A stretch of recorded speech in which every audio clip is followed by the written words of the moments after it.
4 from the 31.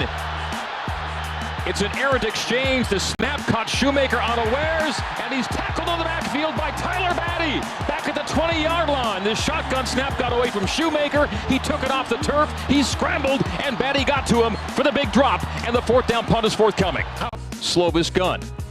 Helmet high snap, throws on the run. Caught by Roberts, first down 40, 35, 30, and BYU moves the chains. With the tight end right, Slovis gun with Robbins.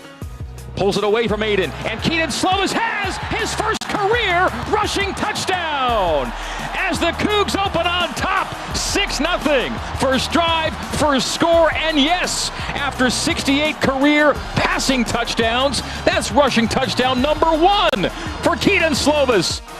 So a nickel with 3 linemen, and caught from behind on the handoff is Herbacek, bent by Water.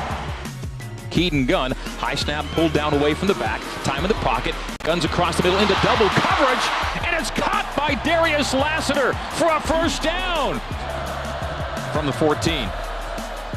Pass by Shoemaker's batted and falls complete as he threw to his right. Cougars on 4 down linemen face a 3rd and 13. Shoemaker underneath to Johnson, makes the catch, but only a yard gained on the play. So on 3rd and 13, a gain of 1, and on 4th and 12, Sam Houston will be punting it away. Noah Smith is back as Rico punts away, and the BYU offense has been stalling out since opening up 7-0. The catch made, and immediately the tackle made. No gain on the play as Marcus McKenzie makes the tackle. Shoemaker on the give. I don't think he got it. John Gentry forced back and did not make it on a 3rd down and long 1. Forthcoming to Shoemaker. Herbacek to his right. A 3-step drop and a throw for the end zone, and it's picked off in the end zone! Intercepted by Jacob Robinson. The drive is ended, and the threat ends. Shoemaker, sleeve on his right arm. The right-hander throws and nearly picked off, and did he get it? He did. Jacob Robinson. Oh, what a pick! Jacob Robinson laying out at the sideline and hauling it in. I think it's a one-handed interception for Jacob Robinson. Fakahua motions. Slovis hands off to L.J. Martin. L.J. Martin, good run.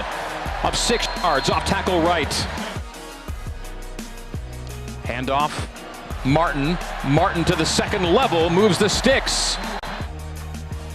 Left, handoff, Martin. First down, running middle and running hard. A 7-yard gain for L.J. Martin. Slovis shotgun, the hand clap, the short drop, the far side throw. The catch is made for a first down just inside the sideline by Chase Roberts. A second motion man as the handoff goes L.J. middle. L.J. 5, 4, 3, 2, 1, and stopped at the 1. It'll be 2nd and goal from the 1. Takes the snap, gets the push, crosses the plane, waiting for the signal, and touchdown! There it is! Keaton Slovis, who had never scored a rushing touchdown in 4 years of college football, scores 2 for BYU in his first game as a Cougar. Twins left and right. Handoff LJ into spin. Yep, thanks, Stuff. Really excited about week 2. We're sitting at 1-0 and feeling good about it. Obviously, there's some performance that we wish we could have back, but definitely some learning moments for our team and specifically for our offense. But learning moments for all 3 phases, for special teams, offense, and defense. Happy that we got the win. That's the first and foremost. That's the most important goal. But I'm also happy with a lot of the performance that we saw from the individual players. Obviously, we'd like to see more points on the board, and we'd like to have more PATs rather than punts. But when looking at it from being able to watch it and evaluate film, and talk to the coaches and players, very fixable things where we can be in a better position to have more success in all 3 phases. And we feel like the mistakes, the miscues, and not to be able to take advantage of opportunities were costly, but things are very fixable. Usually when things like this happen in the week one, there's a lot of unknowns. We know a little bit more now, and things that we can focus on to help us will be very fixable. Things that dealing with execution, assignment, sound football, mistakes like drive-killing penalties and things like that, we can really fix. And so looking forward to this week. We've seen our guys perform better as a team. So it's not like we're completely happy with 2 phases and upset with one. All 3 phases are looking to improve, and we need to make that big jump of improvement from week 1 to week 2. We're really looking forward to the prep this week. So I'll take any questions that you guys have. And before that, I'll mention that we are playing Southern Utah this weekend. Well-coached team. Coach Fitzgerald does a great job. They're really tough. We've seen he's been there for a while. We've had one of our analysts that was a offensive coordinator there, so they're very familiar with our scheme. We know that there's players that have left us that have been on that team on the defensive side as well. So really familiar with them, being an in-state team, seeing them play quite a bit, and watched them against Arizona State, play a close game with them, and losing a close one, 24-21. So definitely have our attention. A lot of respect for them. I coach down there, so my oldest child was born in Cedar City.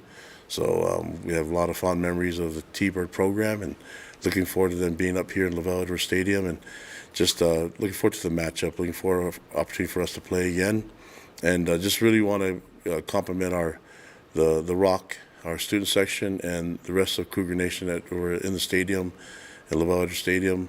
For a lot of our newcomers, the electricity and the energy was a definite positive for us. I know Jay Hills mentioned it before that it was he didn't realize how much of an advantage it is. So having them there, the fans there with so much energy, we appreciate them. We're looking forward to getting even more electrifying with more performance in all 3 phases. So hopefully we can get that done this weekend. So thank you. Take any questions. Thanks, Coach. We'll start with a couple of questions from Jared Lloyd.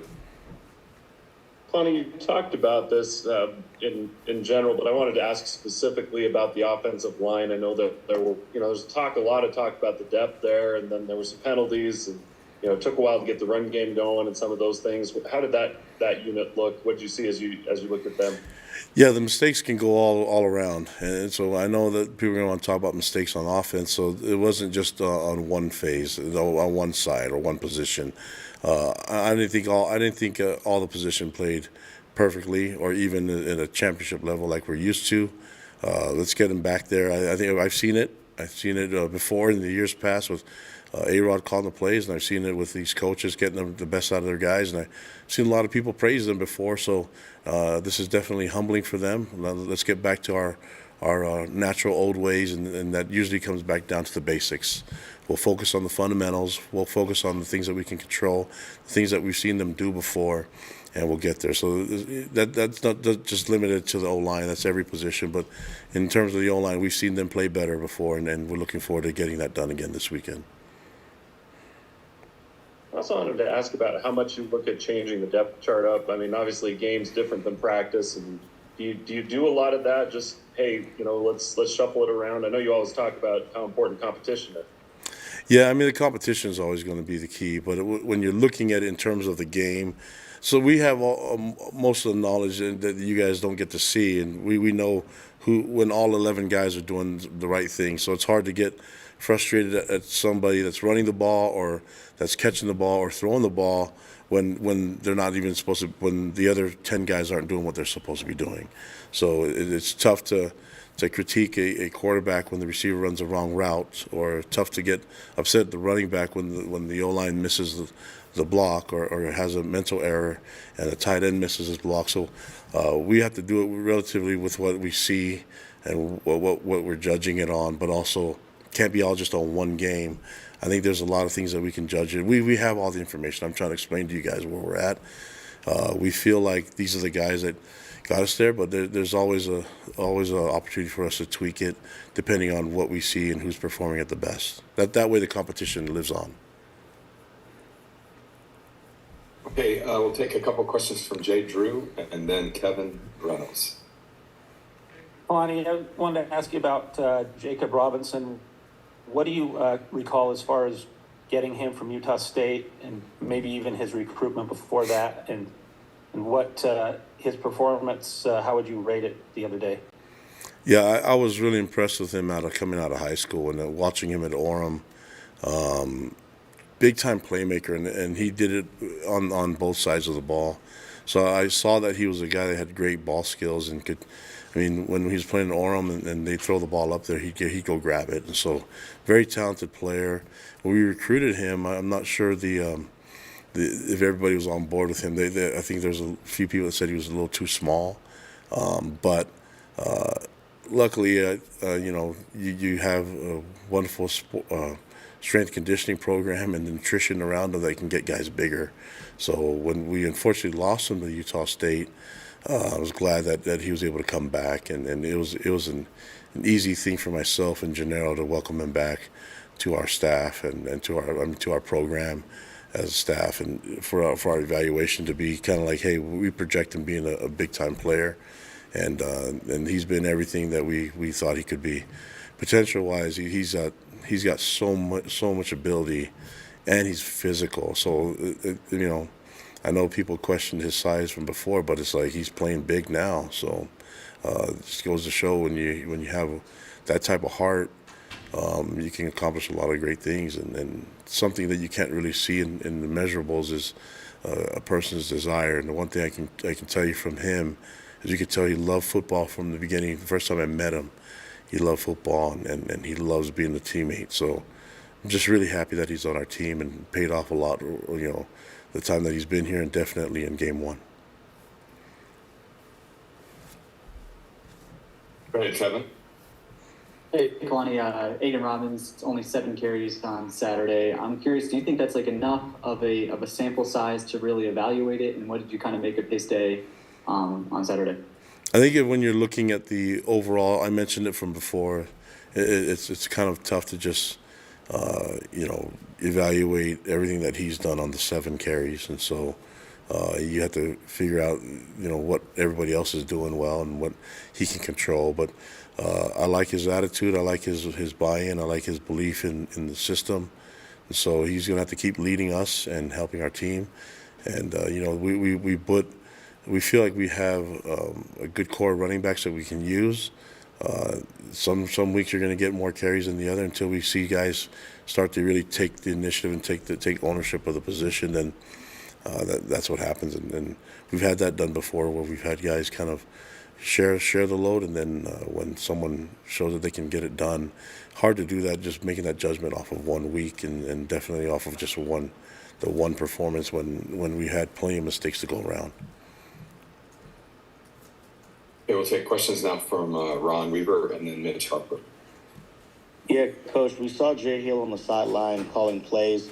Is that something that we're going to see going forward? I know usually sometimes defensive coordinators can mix it up between the sideline and the box, but Jay Hill was down there. Was that just for the first game, or is that going to be a permanent thing that he wants to do, or you guys have talked about for the rest of the season? No, the way we were brought up, that's how we do it. So that's when I was a coordinator, I was on the field, and Jay feels most comfortable being on the field as well, and I like him being down there. I love his energy. I like how he's getting the crowd into it, and he was in his zone, man. It was really fun to watch, and I'm really pleased with the way that they perform. And the wonderful thing is he knows that there are more big plays out there that we could have had, and again, defense performed well. We got a shutout, but there's so many more plays that we could have been more dominant as a defense, and we left some plays out there. So hopefully we can capitalize on that, learn, and stay humble, find ways to get better. Jay's the guy that's going to get that done. And my follow-up question, just talk about how do you feel like the linebackers performed? Your defense held in the 38 rushing yards. You had AJ Vangpachong, Ben Bywater, Max Tooley, those guys leading the charge. How do you feel like they performed overall in game one? Yeah, really good players. I mean, there's room for improvement. I don't think they played without mistakes. But the interesting thing is when mistakes were happening is like they're just trying to make the play. It's got to be you can't freelance. It's got to be in your responsibilities. And so if they're supposed to be in a certain place at a certain time, make those plays. And so I can't say that it was perfect, but we're looking for that perfect game. I can tell you the one thing I can count on with those guys that they play hard, they play physical, with a lot of energy, and I can always count on them being around the ball. So that works for us, and really pleased with the level of physical play that they had with the linebackers. But that goes for the entire defense. I thought they tackled really well. Kalani, how big of a role in the offensive struggles were due to so many new players on that offensive side of the ball?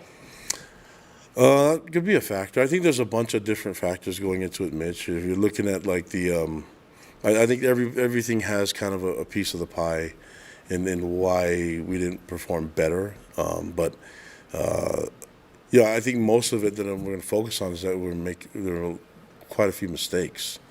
And that's our job as coaches, make sure that we don't play with so many mistakes. And I've seen these guys not make so many mistakes, and I think maybe, it was a big time environment. A lot of people first time in the stadium.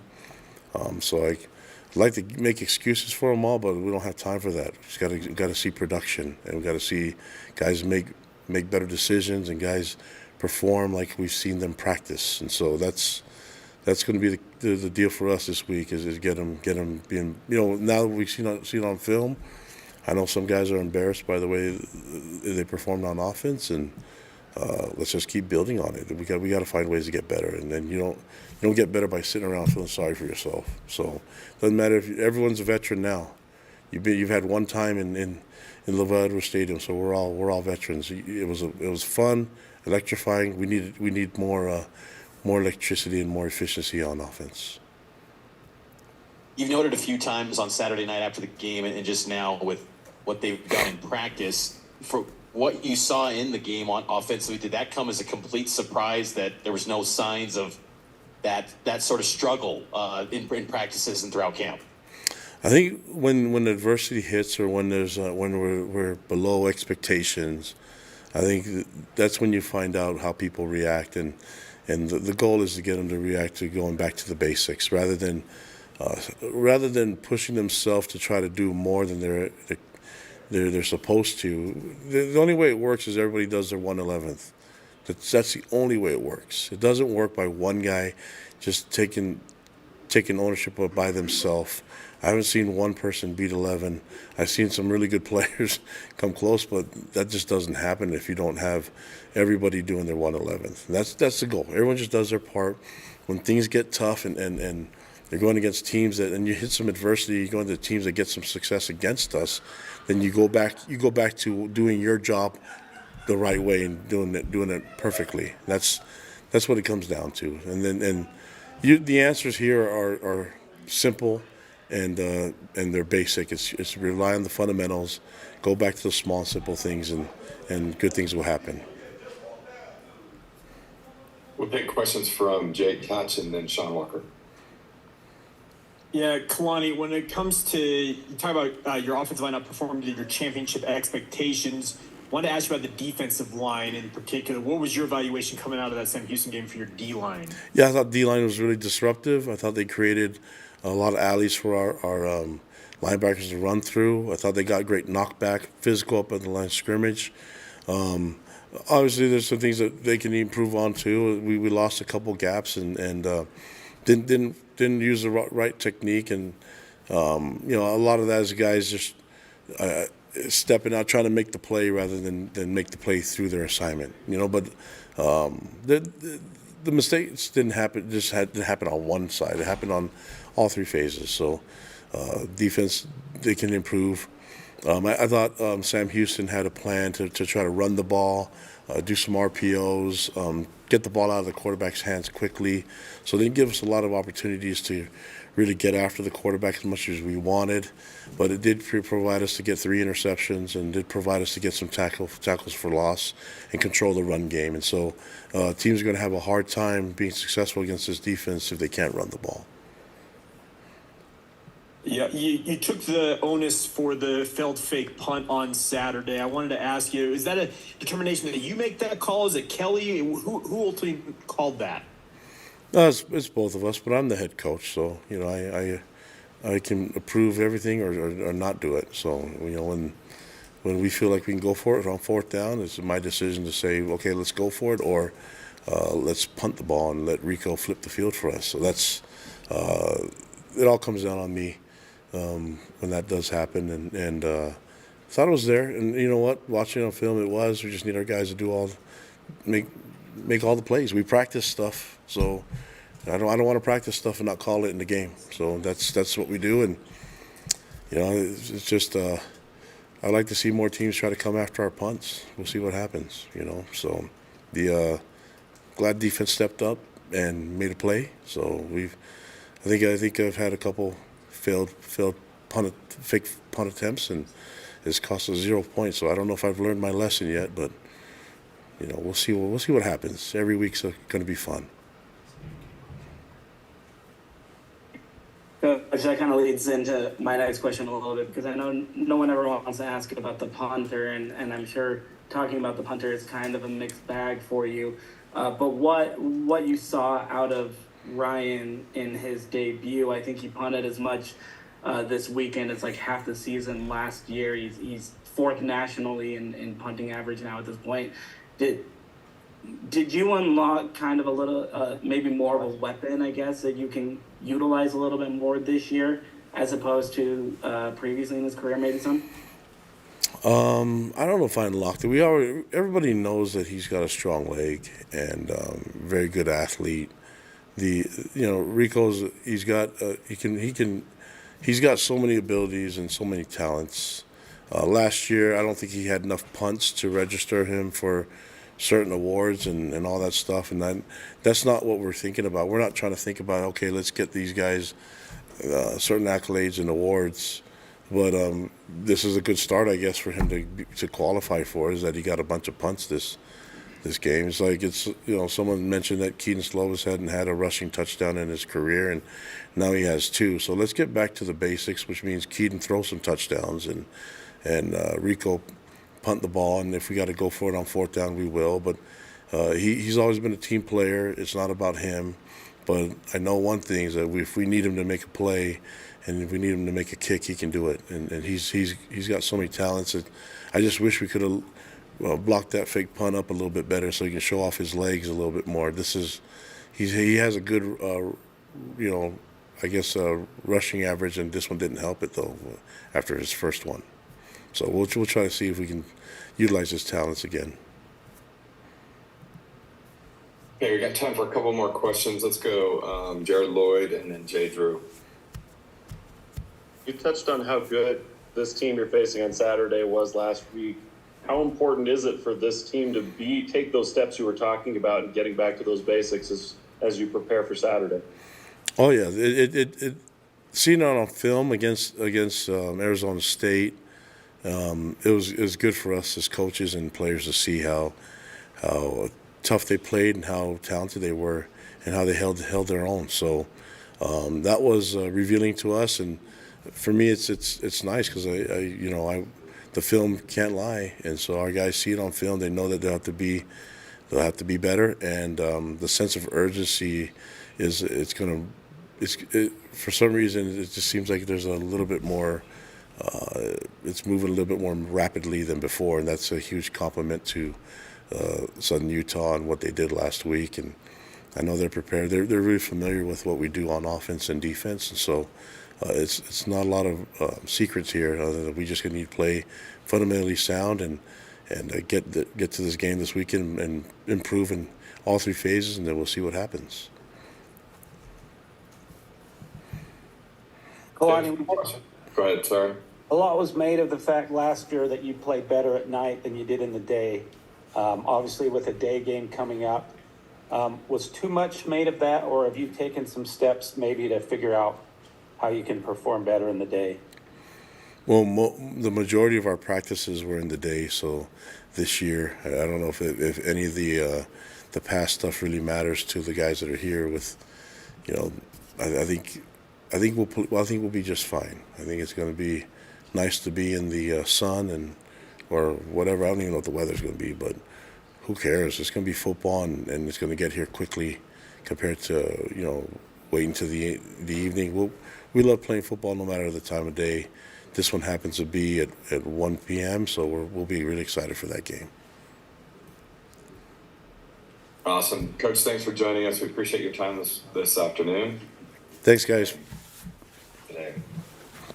Thanks, Kalani. Thank you. All right, up next we have Mason Fakahua. As you all are aware, he is from Cedar City. So if you have questions for Mason, if you'd raise your hand, that'd be great. Thank you. I think after that, just so you can prepare, looks like it'll be Ethan Slade. And potentially one more after that.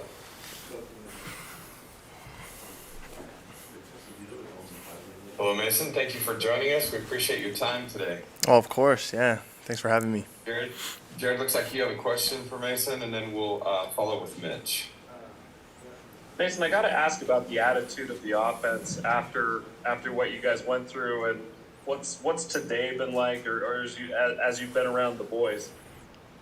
Oh yeah, I mean, it's not exactly what we were hoping for, but it was good enough to get the job done. But we're still excited. We're excited for this week. It's a new week. We're not really thinking about all the negatives or anything. We're thinking about the things we can work on, of course, and that's the mindset this week. Just go work hard. We know we're playing a good team this week, and yeah, just want to turn things around for us and get the dice rolling. So.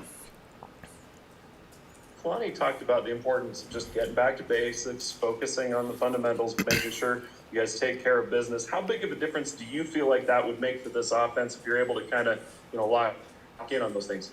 Oh yeah, it's a big difference. I mean, we feed off the defense. The defense feeds off of us, and I think once we get going for those guys, they're just gonna keep going, keep rising. We're gonna help each other to, reach different opportunities for the whole team. So I mean, it's gonna help the special teams, it's gonna help defense, it's gonna help us as offense, and just our confidence in each other. And yeah, we're just excited for a new week, just to go work.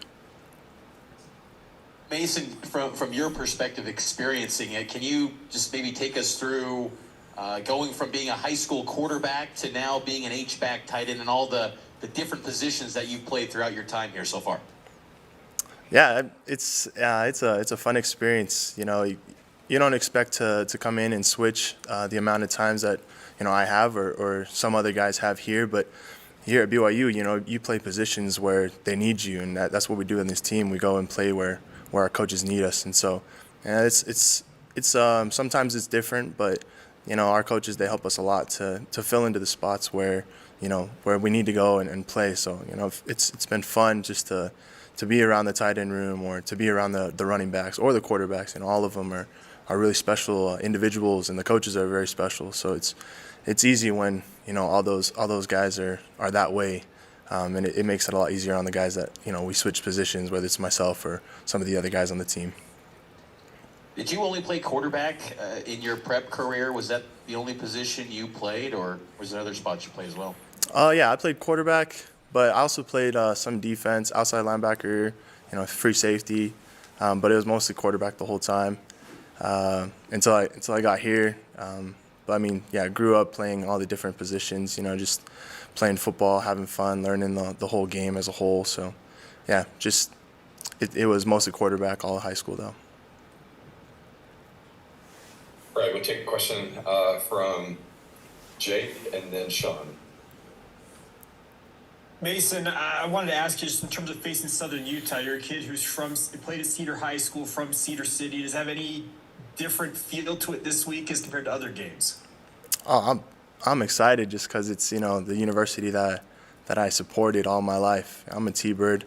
I'm also a Cougar, so I'm excited just to see. I have a lot of friends down there, a lot of brothers down there, and I'm just excited to see all of them. A lot of friends and family coming up, so it'll be exciting. It'll be a good opportunity just to see all the different families that I haven't seen for a little bit, just being here in Provo, and they're down there. But they're the thing I know about Southern Utah, they're fighters. They've always been fighters, and so we're just gonna keep working hard, and we're excited to play them this week. I'm excited to play them this week. That's my hometown right there. So.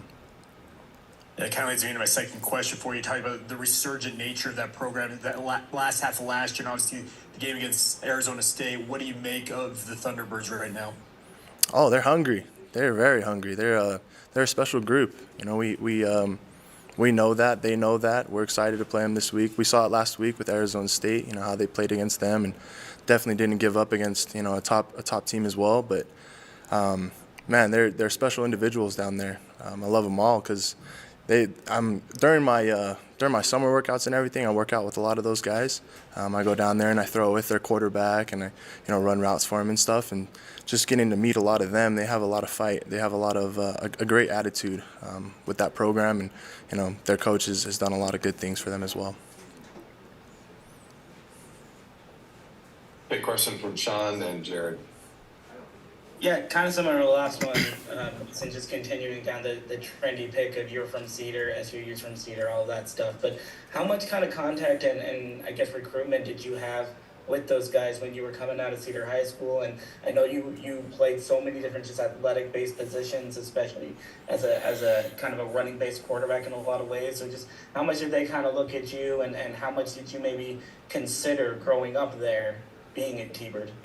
Oh yeah, I consider that a big part, in the process of being recruited. They were my first school that really looked at my play, looked at me as an individual and as an athlete, and they played a big role just in my whole childhood, my whole recruiting process in high school, and so I guess it's just it's a special opportunity to play them this week just because they were my first school that offered me, or because they were there for me since day one. And so I'm excited just to see all of them again, to see the fan base. I love the fans down there. They're great people in Cedar City. It's a great place, a great opportunity to play the school that has a really good spot in my heart and will for a long time. We have time for 2 more questions. Let's go Jared, Lloyd, then Kevin. Mason, you talked about how hungry that group is down there, and they almost got one against Arizona State. You know they'd love to beat BYU even more. How important is it for you guys, the Cougars, to match that urgency, match that hunger going into this week? Oh, it's way important. I mean, they have nothing to lose. They're coming from a small town. They're coming to play a big team like BYU. Everyone wants to beat BYU. That's the thing for everyone in our whole country. But for Southern Utah, it's a big thing for them. And so the urgency we have to have this week is very important. We have to have that attitude where we're ready to go no matter who it is. And it's Southern Utah. We can't just lay down. We know we have to practice and do all the things that we need to up our game even more than last week. So just the urgency it's vital this week. We're ready to go, and I know all the guys will be ready to go as well. You mentioned working out with some other players down there. I'm curious, how much was this game talked about between everybody, and was that something you discussed in the summer? Oh, all the time. Yeah, we talk about that all the time during the summer.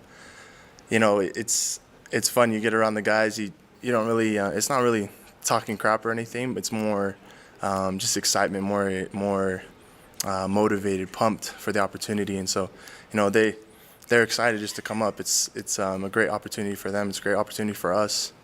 So that's all we talked about, really, just working out together and hanging out together down there in Cedar. So yeah, we're excited, both of us, both sides. So awesome, Mason. We appreciate you joining us today. Thank you for your time. Hope you have a great day. Of course. Thank you so much. Thanks, Mason. All right. Up next, we have Ethan Slade. So if you have questions for Ethan, if you could raise your hand, that'd be great.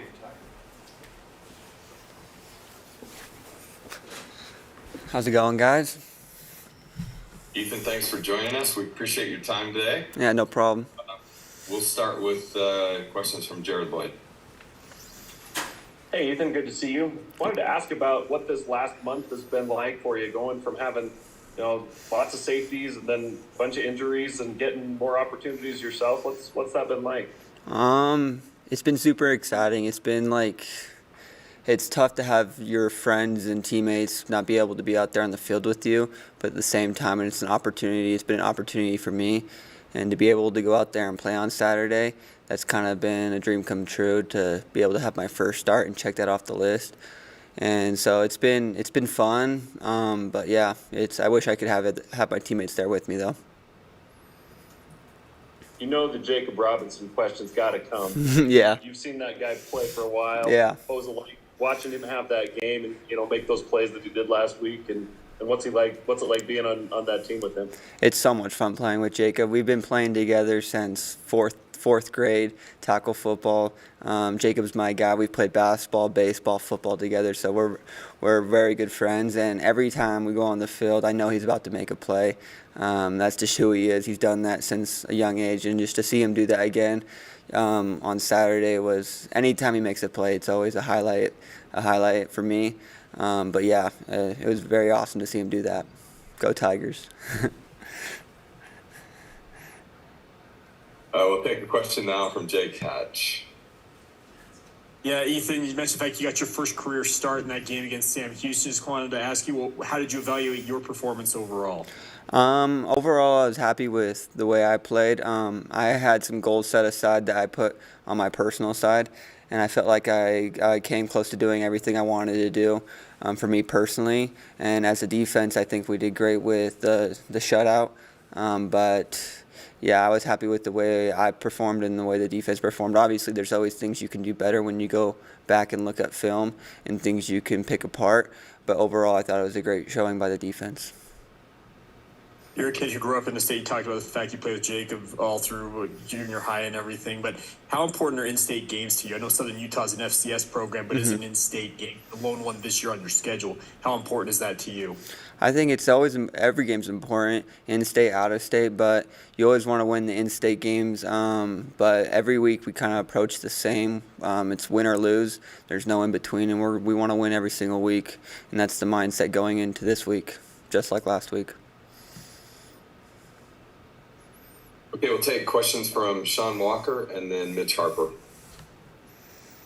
Yeah, Ethan, you touched on it a little bit right there, that all the talk this weekend has been on the defense, the shutout, obviously J-Rob doing J-Rob things, I guess, nothing new for you and your debut and all of that stuff. But moving forward from week 1 to week 2 with, the most growth always comes from week 1 to week 2. Have the coaches already given you guys kind of a long laundry list of items, like this is where you can be better, this is where you messed up, this is how you improve, that kind of thing, even coming off of, quite frankly, a very dominant week 1? We personally haven't had our meeting where we watch film with the coaches. I've personally gone through and watched myself, and I already kind of know the things they're going to be nitpicking about. Those are plays you already know after they happen. You're like, dang it, I wish I would have done that a little different.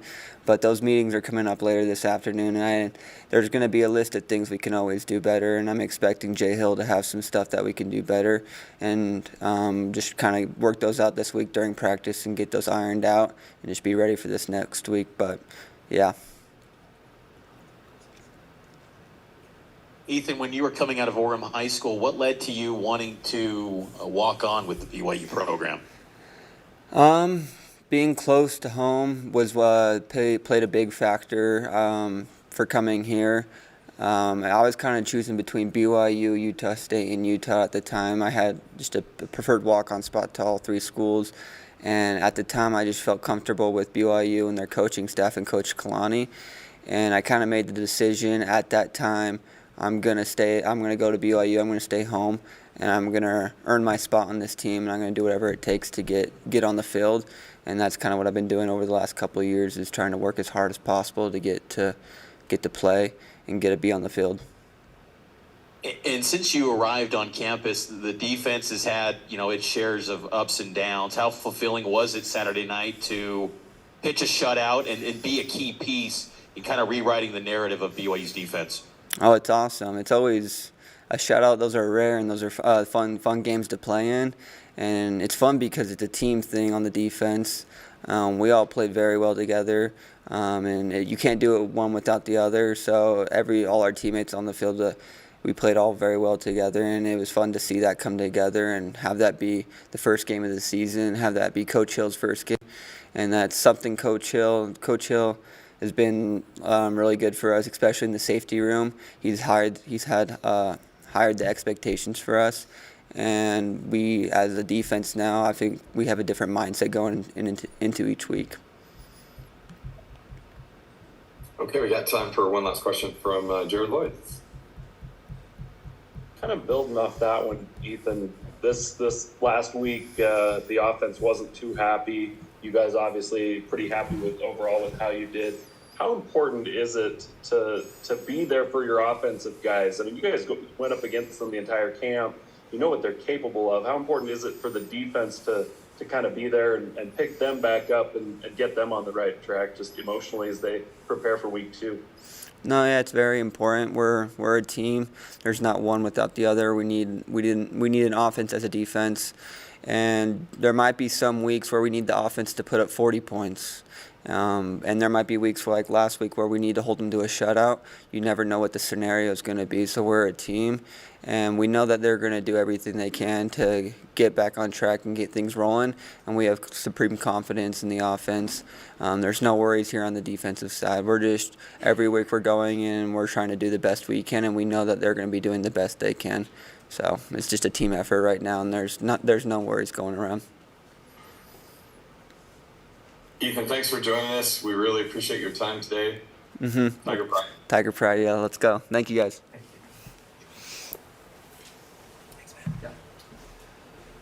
Sorry when I coached Ethan and Jacob back in the day.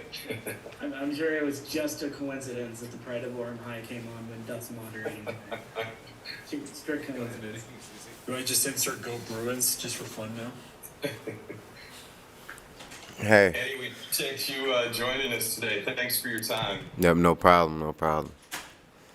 If you have questions for Eddie, if you would raise your hand. Jared, why don't you go ahead and start us off? Thanks. I can't hear you. Oh, sorry, we got you. There you go. Pushed the wrong button. So I just asked Ethan this, and I want to get your perspective on this as well. You guys went against this offense throughout camp, and I know the offensive guys weren't very happy with their performance on Saturday. How important is it for the defense to build up those guys and make sure they know you've got their backs? It's very important, I would say. I think knowing how football goes, like you never know how many points you're going to score. Sometimes you're going to score 50. Sometimes you're going to score 14, and that's all we needed for them to score. And, I mean, coming from me, they did their job as far as putting points on the board. All we needed was one touchdown, and we got 2. So that's I think as long as we all stay together and there's no negative comments towards each other, we can keep going. We might have to score 14 next week and win, so that's fine with me as long as we win it. And then tell me about your experience. What was that like Saturday night? Knew you were expecting a pretty fun atmosphere. What was that like? Yeah, that was crazy. I was happy to be here. I was just reflecting on the field during the game, like, yeah, I'm happy I came here. With that crowd and everything, how loud they got on defense, was hard. It was hard for me as well to communicate on the defense end because it's not only the offense, but yeah, it was hard. I like it though. I definitely felt like it played into our advantage though, especially like their first couple of drives, like they got those negative plays. I think because of the crowd, for sure. Great. We'll take questions now from Jay Drew and then Jay Couch. Eddie, with you having been on the FCS side of things, what's the perspective of a team like SUU coming in, getting a shot at an FBS program? What does this game mean to them? This game is like a statement game, a game that whenever you're an FCS player and you're playing an FBS opponent, you're like the little brother. So you're trying to prove something all the time. and I think they're coming in with their heads on fire and trying to steal a win. And as long as we do what we have to do, I think we could win the game. But as far as SUU, they're gonna do what they have to do, especially with it being an in-state opponent. I think they're gonna do what they have to do to try to win that game and show maybe it could still a recruit in the future or something like that. I don't know, but I think it's just coming from FCS. I know every time we played at FBS school, it was let's go steal one because they're underestimating us, and we can't underestimate them and think we can't underestimate any opponent we play, especially being SUU.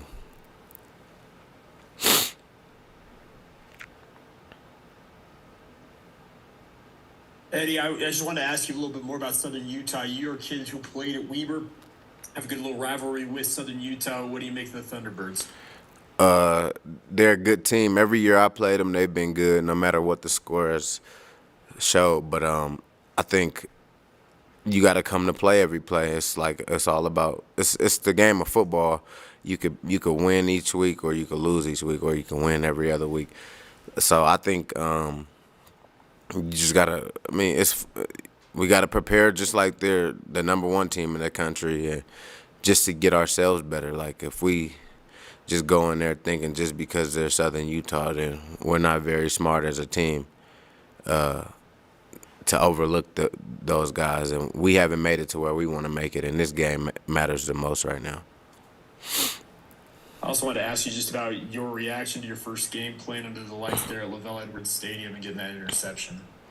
Yeah, I was happy I got to make the play. That game was kind of slow for me. I didn't get a lot of action, but when I did, I think I took advantage of my opportunities. Happy I got to make a play in that stadium and hear a lot of people would say great interception at the end of the game. I think that was good. It was nice. I just like that atmosphere, though. That's my type of atmosphere for college football.